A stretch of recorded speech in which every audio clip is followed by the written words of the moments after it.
नमस्कार दोस्तों, मैं राजेंद्र सिंह ठाकुर आप सभी का एक बार फिर स्वागत करता हूं रेडियो भारती के नए शो में, जिसमें हम आपको सुनाएंगे वो कहानियां जो आपको गुदगुदाएंगी, ज्ञान के समुद्र में गोते लगवाएंगी और आपके बच्चों को संस्कारी बनाएंगी। तो शुरू करते हैं अकबर बीरबल की वो कहानियां जो मजेदार हैं, चतुराई और हाजिर जवाबी के लिए जानी जाती हैं। कहानी का शीर्षक है लहरे गिनना। एक बार की बात है, बादशाह अकबर के दरबार में उनसे नौकरी मांगने की फरियाद लेकर एक व्यक्ति पहुंचा। उसकी कुछ देर बातें सुनने और बुद्धि की परीक्षा लेने के बाद बादशाह ने उसे चुंगी यानी टैक्स वसूलने का अधिकारी बना दिया। बीरबल भी उस दरबार में मौजूद थे। उन्होंने उसे कुछ देर ध्यान से देखने के बाद कहा कि बादशाह, यह व्यक्ति ज्यादा ही चालाक लग रहा है। यह जल्द ही कुछ ना कुछ बेईमानी जरूर करेगा। होते होते कुछ समय गुजरा और तब तक उस व्यक्ति ने टैक्स वसूलने का काम पूरी तरह संभाल लिया था। एक दिन जब बादशाह अकबर के पास एक दो व्यक्ति उस अधिकारी की शिकायत लेकर आए,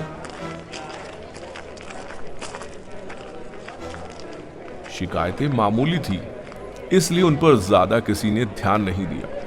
उसके बाद रिश्वत लेने और जनता को परेशान करने के आरोप भी उस अधिकारी पर लगने लगे। इतनी शिकायतें आने पर बादशाह ने सोचा कि इसका तबादला ऐसी जगह कर देता हूं जहां इसे बेईमानी करने का मौका ही ना मिल पाए।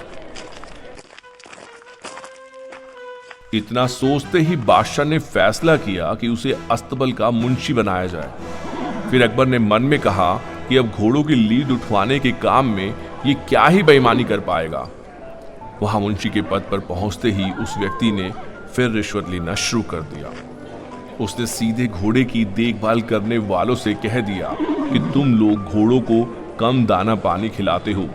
इसका पता बादशाह को चला है, इसलिए मुझे लीद को तोलने के लिए भेजा है। अब अगर लीद का वजन कम हुआ तो सबकी शिकायत बादशाह से कर दूंगा। इस तरह से उस मुंशी से परेशान होकर हर घोड़े के हिसाब से उसे 1 रुपये लोगों ने देना शुरू कर दिया। यह बात भी कुछ समय बाद अकबर तक पहुंच गई। उन्होंने मुंशी को सीधे यमुना की लहरें गिनने का कार्य सौंप दिया। फिर बादशाह के मन में हुआ कि अब यहां तो यह कोई बेईमानी कर ही नहीं पाएगा। कुछ ही दिनों में जैसे ही वो व्यक्ति यमुना किनारे पहुंचा तो वहां भी उसने अपना दिमाग दौड़ा लिया। वो नाव से सवारी करने वालों को रोक रोक कर कहता कि मैं लहरें गिन रहा हूं, ऐसे में तुम लोग यहां से नहीं निकल सकते हो। किसी जगह पर 2-3 दिन तक रुकना होगा। रोज रोज ऐसी बातें सुनकर नाव चलाने वालों ने अपने कार्य को जारी रखने के लिए उसे 10-10 रुपए की रिश्वत देना शुरू कर दिया। जब यमुना किनारे भी वो व्यक्ति खूब बेईमानी कर रहा था, 1-2 महीने में यह बात भी बादशाह तक पहुंच गई। तभी अकबर ने एक लिखा हुआ आदेश भिजवाया, नाव को रोको मत, जाने दो। वो व्यक्ति चतुर था। उसने बादशाह के आदेश वाले पत्र को नावों को रोको मत, जाने दो कर दिया था। इस थोड़ी हेर फेर के बाद उसने अकबर का आदेश वहां टंगवा दिया। आखिर में उससे परेशान होकर बादशाह ने उसे नौकरी से निकाल दिया। तभी बादशाह को बीरबल की बात याद आ गई कि ये आदमी बेईमानी जरूर करेगा। तब उनके मन में हुआ कि मुझे उसे पहली गलती में ही कठोर दंड दे देना चाहिए था।